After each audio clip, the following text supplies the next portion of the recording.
పరిశుద్ధ బైబిల్ గ్రంథంలో నుండి తీసినట్లయితే ఎఫెసీయులకు రాసిన పత్రిక, అందరూ కూడా చక్కగా బైబిల్ తీయండి.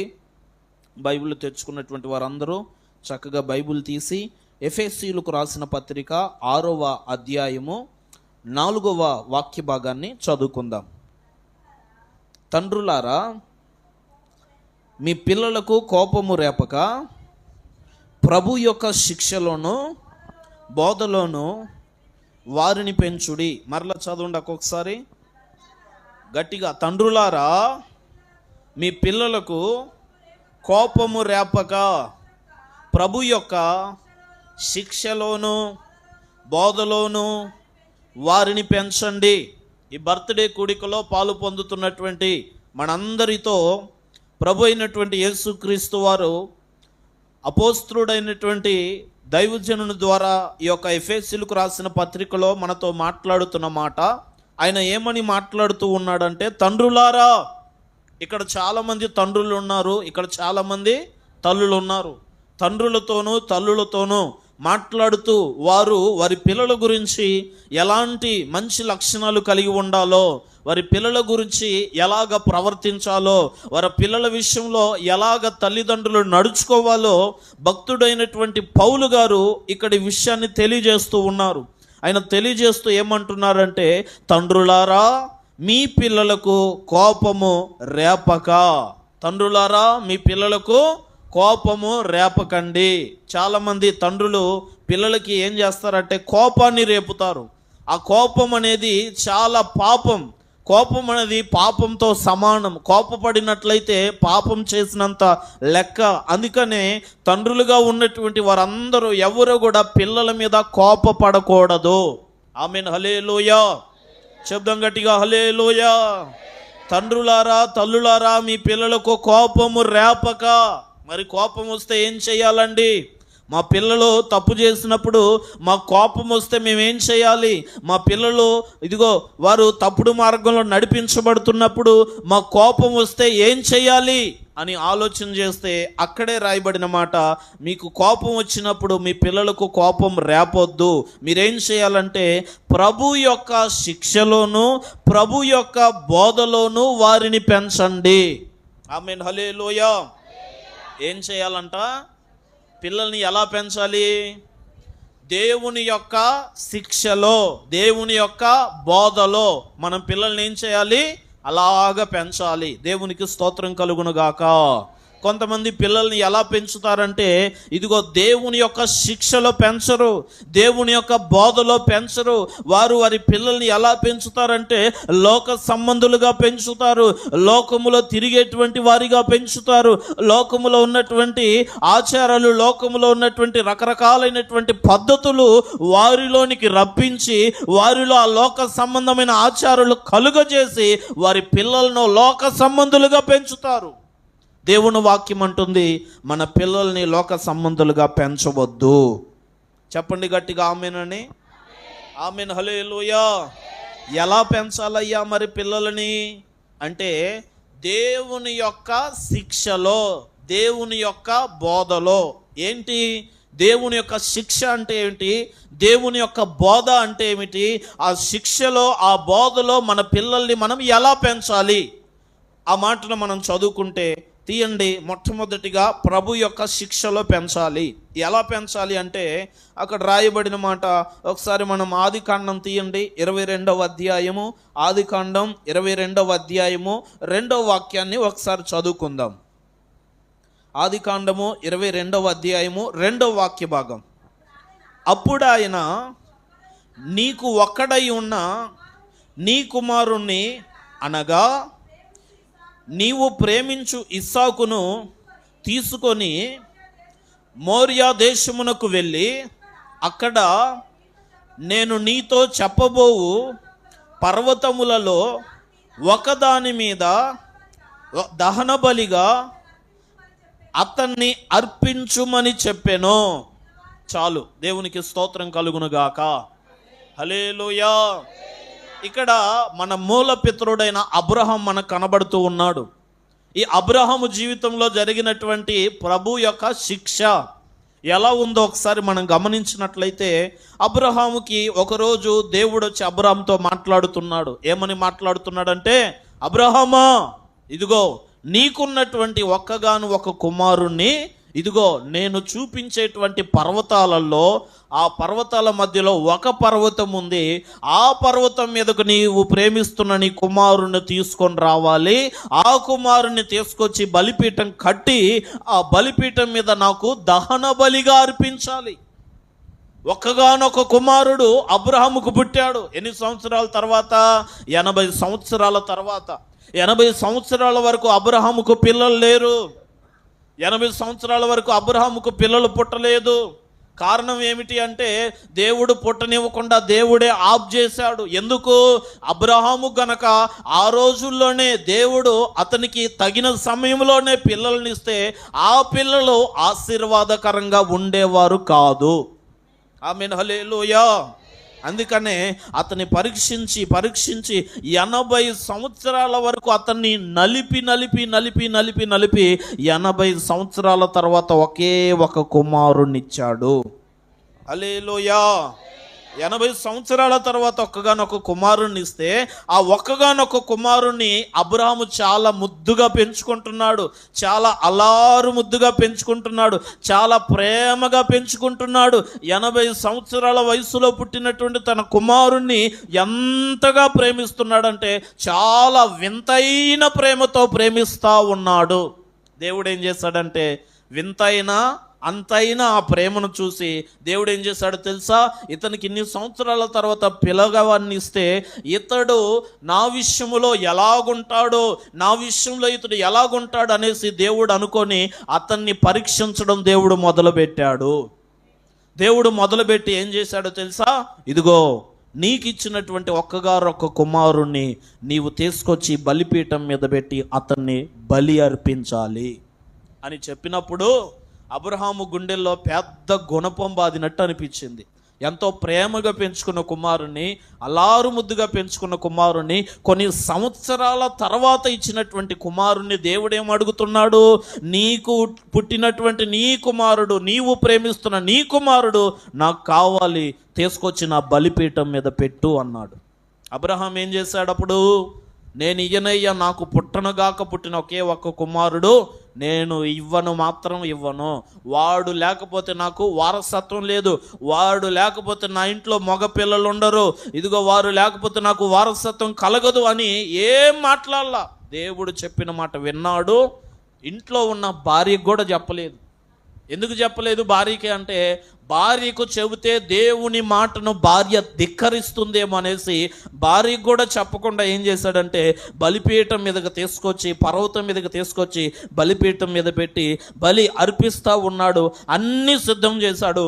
చివరికి ఇక ఏం చేయాలంటే, ఆ బలిపీఠం మీద ఉన్నటువంటి కుమారుని అలాగ తన చేతుల్లో ఉన్న ఖడ్గం తీసుకొని అలాగ బలి అర్పించాలి.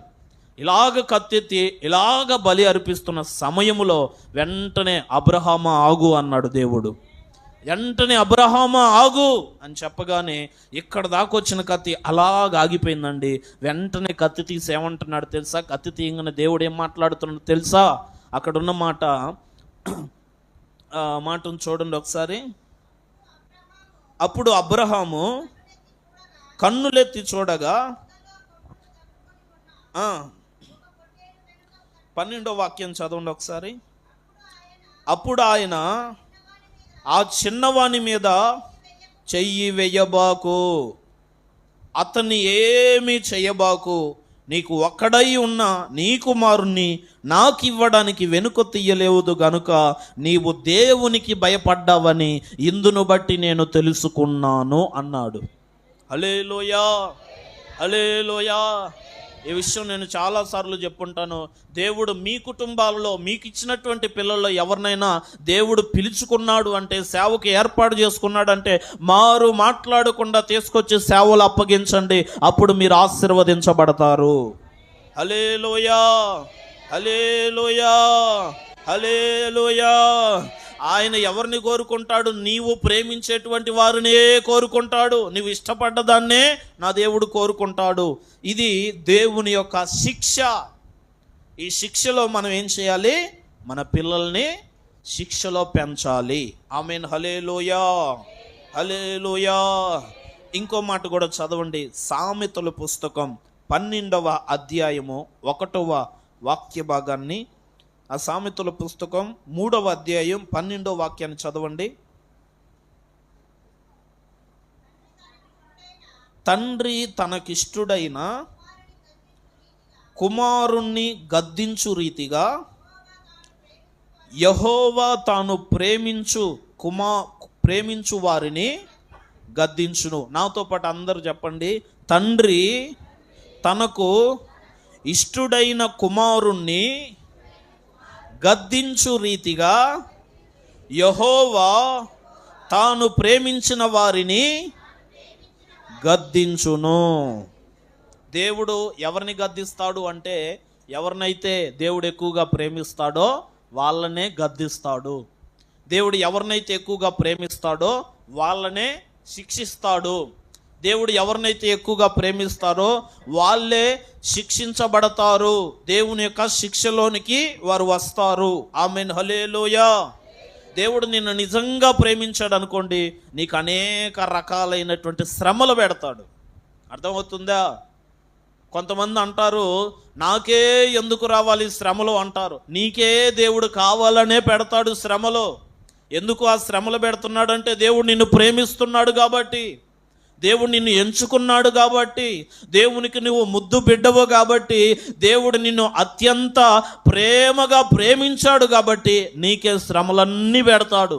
ఆ శ్రమల్లో నువ్వేం చేయాలంటే దేవుని యొక్క శిక్షకు లోబడి ఉండాలి. ఆమేన్. హల్లెలూయా. మాకు శ్రమలే వద్దండి అన్నారు అనుకోండి, ఒక్కళ్ళు కూడా పరలోకానికి వెళ్ళలేరు.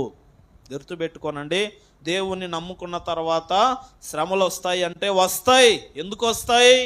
నువ్వు దేవునిలో ఎదగడానికి వస్తాయి, దేవునిలో ఎక్కువగా బలపడడానికి వస్తాయి, ఎక్కువగా ప్రార్థనలో ఎదగడానికే నీకు శ్రమలు వస్తాయి, ఎక్కువగా ఉపవాసాలు గడపడానికే నీకు శ్రమలు వస్తాయి, ఎక్కువగా దేవునిలో కనెక్షన్ అవ్వడానికే నీకు శ్రమలు వస్తాయి. ఆ శ్రమల్లో నువ్వు కృంగిపోకూడదు, దిగజారిపోకూడదు. ఎందుకు అంటే దేవుడు నిన్ను ప్రేమిస్తున్నాడు కాబట్టి నీ మీదకు దేవుని యొక్క శిక్ష వస్తూ ఉన్నది. ఆమేన్. హల్లెలూయా, హల్లెలూయా. దేవుడు నిన్నే గద్దిస్తాడు. ఇంకో మాట కూడా ఉంది, చదవండి. సామెతలు 13వ అధ్యాయము 24వ వాక్యం.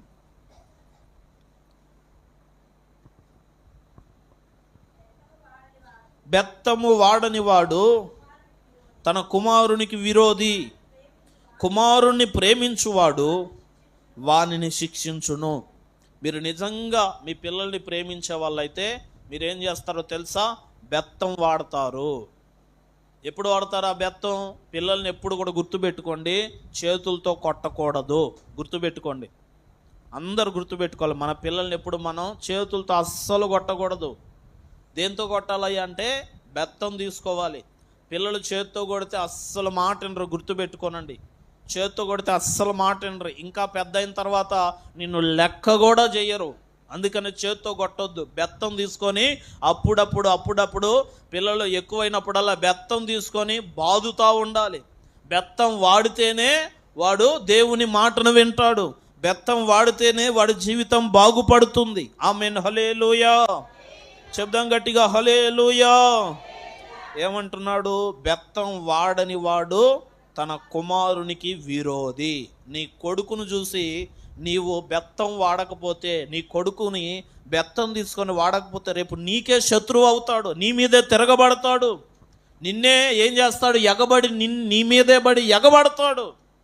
నీ కుమారుని నువ్వే ఏం చేయాలంటే బెత్తం తీసుకొని అవసరమైతే రూమ్లో వేసి వాడిని బుద్ధి చెప్పి ఏదో ఒకటి చెప్పి బెత్తం వాడి వాడిని నువ్వేం చేయాలంటే సరి చేయాలి. నీ పిల్లలు నీ మాటే వింటారు, ఎవరి మాట వినరు. ఒకవేళ నీ పిల్లలను కనుక నువ్వు వదిలేసి నాకేం పట్టిందిలే అని అనుకున్నావంటే ఒకరోజు నీ మీదకే వాడు శత్రువులాగొచ్చి నీ మీద పడి నిన్ను చంపేటువంటి స్థితిలోనికి వస్తాడు. కాబట్టి మీరు ఏం చేయాలి? మీ పిల్లలకు అప్పుడప్పుడు బెత్తం వాడుతూ ఉండాలి. ఆమేన్. హల్లెలూయా, హల్లెలూయా. అందుకని ప్రభు యొక్క శిక్షలో పెంచాలి. రెండవది ఏమిటి అంటే ప్రభు యొక్క బోధలో పెంచాలి. తీయండి, యెషయా గ్రంథం 54వ అధ్యాయం 13వ వాక్యం. యెషయా గ్రంథం 54వ అధ్యాయము 13వ వాక్య భాగాన్ని చదువుకుందాం. మీ పిల్లలందరూ యెహోవా చేత ఉపదేశము నొందుదురు, మీ పిల్లలకు అధిక విశ్రాంతి కలుగును. ఇంకో మాట కూడా చదవండి, కీర్తనలు 119వ కీర్తన 102వ వాక్య భాగం. 119వ కీర్తన 102వ వాక్య భాగం.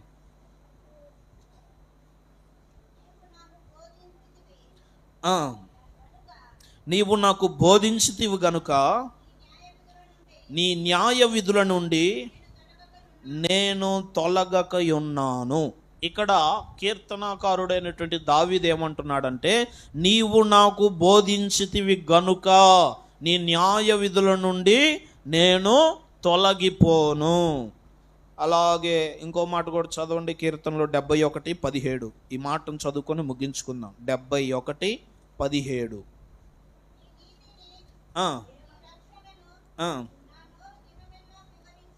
కాదు 71వ కీర్తన 17.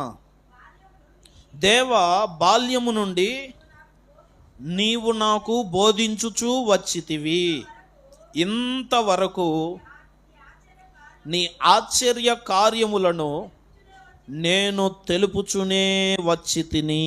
చాలు.